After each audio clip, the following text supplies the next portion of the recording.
right now from the former House Speaker, John Boehner, and the former New York Congressman Joe Cowley. Of course, it was Mr. Cowley, recall, who Alexandria Ocasio-Cortez took out in a primary. She was known as the Giant Slayer then. That former giant joining us now. Gentlemen, welcome to both of you. Hello, Neil. Hey, Neil. How are you? Very good to have both of you, and I appreciate your taking the time. I'd be remiss, Congressman Cowley, if you don't mind commenting on what Alexandria Ocasio-Cortez just said. I mean, the president has been using the Congresswoman and these three other progressives, the so-called squad, to say they are the face of the Democratic Party. Do you think they are?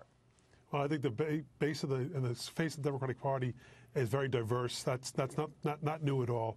And I think what's happening right now, Neil, is a lot of this rhetoric is really covering the issues that really need to be addressed, covering over the issues that need to be addressed. And that's why Speaker Boehner and I are here today to talk about a crisis that we think is looming for the country, and that is the central state's pension issue and the multi-employer pension issue. These pensions are becoming insolvent. We have 15 already that have gone south, another 13 on its way. And we want the folks here in Washington to understand that there are real issues like this that need to be addressed, and the bickering has to stop, and getting to work and getting this issue solved for the American people is critical. Yeah, the fact that both of you are sitting here today to address this and talk about the pensions of more than 1.3 million retirees that could be imperiled here, if not more, if something isn't done, speaks of the urgency. But, you know, Congressman Boehner, I'm always reminded of the fact that, yeah, there's a lot of important work that needs to be done. But now here we are, you know, getting into an election year where that looks very tough to get done. What do you think? Well, it's tough to get anything done in Washington, but when you've got 10 million retirees whose pensions are on the line, Congress knows that this issue is important. They know that these multi-employer pension plans are woefully underfunded. And the job that Joe and I have taken on is to try to elevate the seriousness of this problem. And Congress really does, in fact, need to act. They've tried to act in the past, but with insufficient tools for these plans to solve these problems. As Joe said, we've lost 15 plans. There's another 25 plans that are on the brink. And many of these plans were already cutting benefits to their retirees, trying to find some way to survive. So it's time for Congress to act, and we're here to really talk about how serious the problem is. No, you're both right. I mean, I was looking at the math on this. It does not look good. And obviously, the Pension Benefit Guaranty Corporation that insures a lot of these plans, in the best case scenario, is on the brink itself and might only be able to pay pennies on the dollar. But Speaker, I'm wondering, and I do want to address this, Joe, to you as well, but first to you, Speaker, I'm wondering if the two parties are so far apart and pinned to their extremes that they can't see the type of cooperation that you two are illustrating now. I remember it was about a year ago, Speaker, that you had said there is no Republican Party, there's a Trump Party. The Republican Party is taking a nap somewhere. Do you still think that's the case? Well, listen, there's no question our politics are a little strained at the moment, and they've been strained here over the last couple of years. But we see Congress come together and deal with other important issues. It looks pretty clear to me that they're going to be dealing with an issue in terms of raising the spending caps, doing something about the debt ceiling. They can, in fact, come together. And this is not a partisan issue. These 10 million members of these multi-employer plans live in Democrat districts, Republican districts, independent districts. So there's not a partisan nature to this issue. It's just a matter of trying to find a common ground to help these plans provide the benefits that have been promised to these workers. And Neil, if I could just add to that, it's not just about these retirees. The impact that this could potentially have on the economy of our country is enormous as well. A blow to our economy that will mean a lot in terms of loss to the revenue of our country and to jobs in our country if this isn't addressed, because this can potentially leach into other pension plans. And that's why the Speaker and I are speaking out so vociferously right now. In my home state, in my district, my old district back in Queens, Local 707, they're already receiving half of the pension they thought they were going to be allotted in their retirement years, and that's just not acceptable.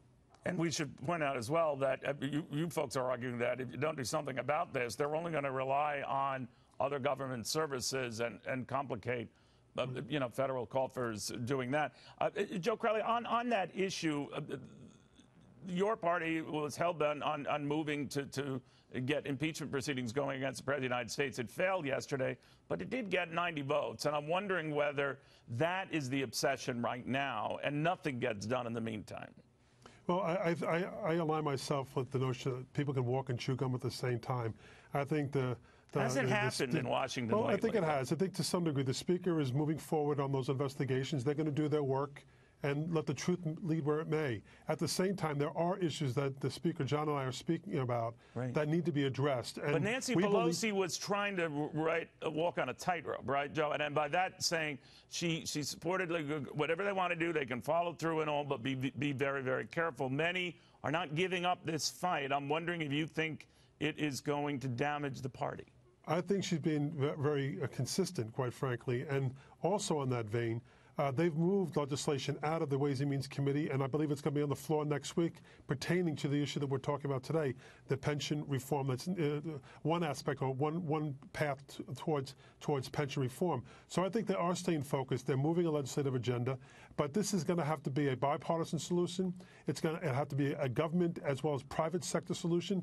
Some political courage is going to be needed here to see real change that is incredibly necessary to save these pensions, and that's why Speaker John Boehner and I are here today to talk about that and to elevate the alarm on this issue. I'm glad you are. You know, Speaker Boehner, one of the things that has come up is, and the president was just addressing in the White House now, the debt. He was saying that it's not nearly as bad as it was under Barack Obama, but to your point, I know you've talked about this in the past. We're trying to dealing with it when you were Speaker, as were you, Joe, that it just gets worse and worse. It keeps piling on and on and on.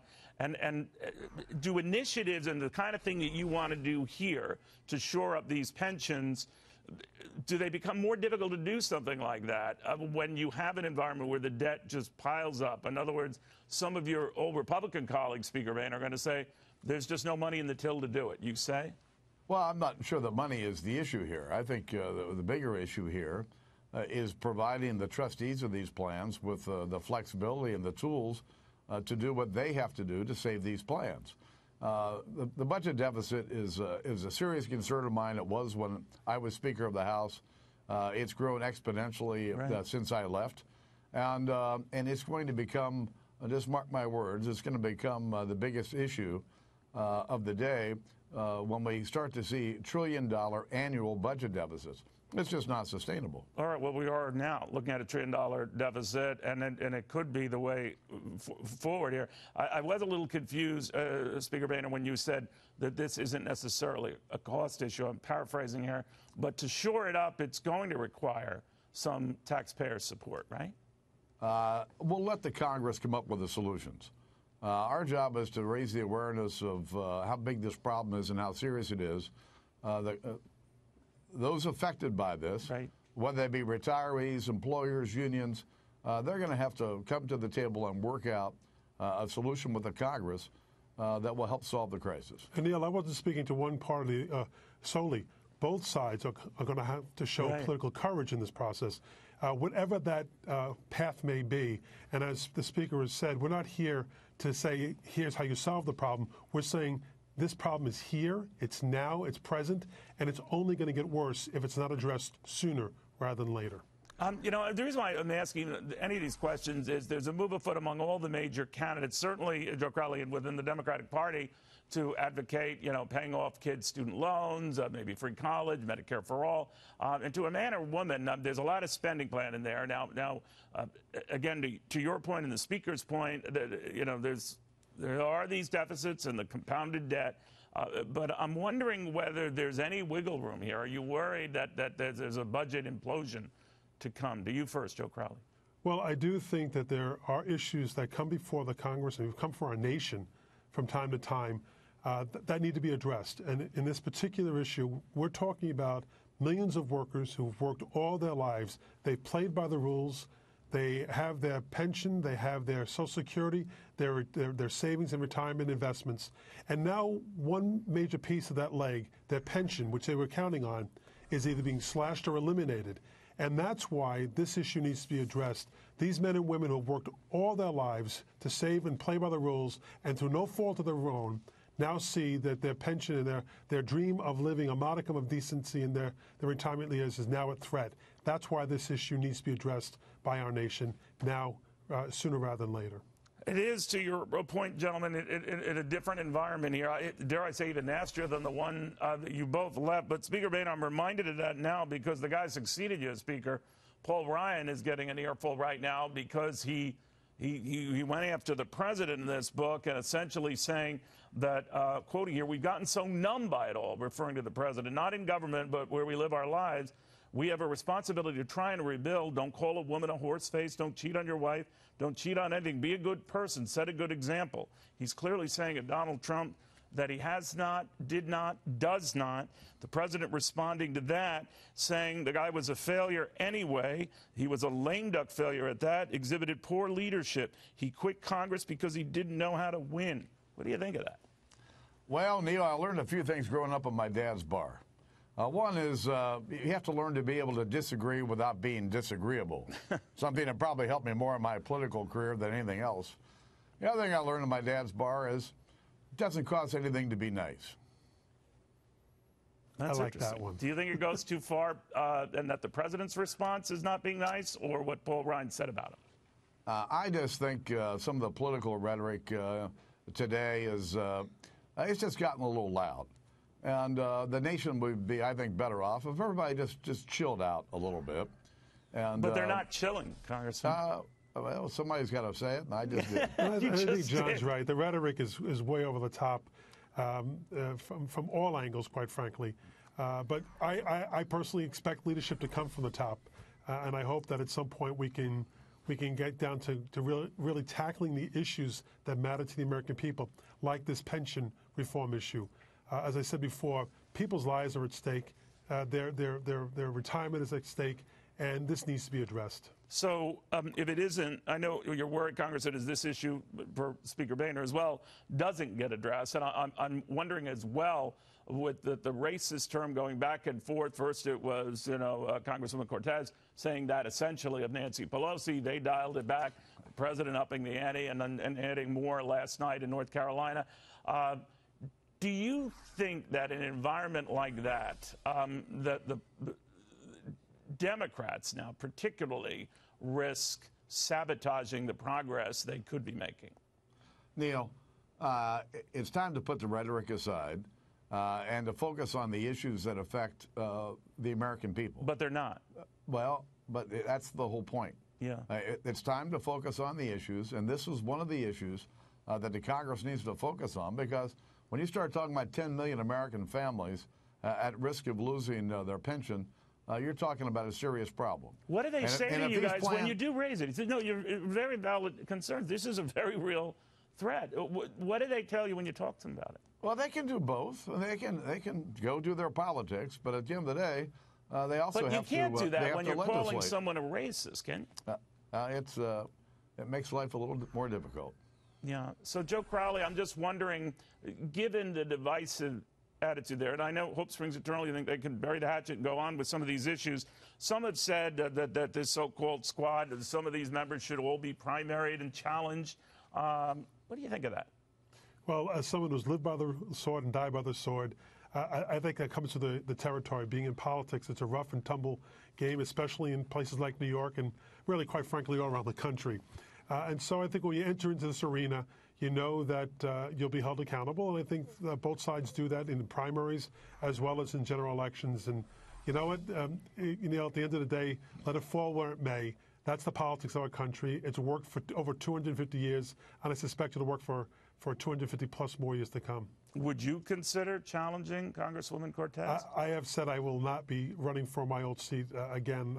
I'm not saying I have no intention. I'm saying I am not running for Congress, for the House of Representatives. Oh, but you would for another office? I'm not running for the House of Representatives. All right. So. How about you, Speaker Boehner? I mean, you had some classic lines when you left, and I'm just wondering, are you happy now in private life? Zippity-doo-dah, zippity-yay. My, oh my, what a wonderful day. All right, well, you could... We'll do harmony next time. So. Yeah, you're very good at legislation. Singing, I don't know. Gentlemen, I thank you both very much, and certainly for the message that you're giving here. I think good for Republicans and Democrats and both ends of Pennsylvania Avenue to hear.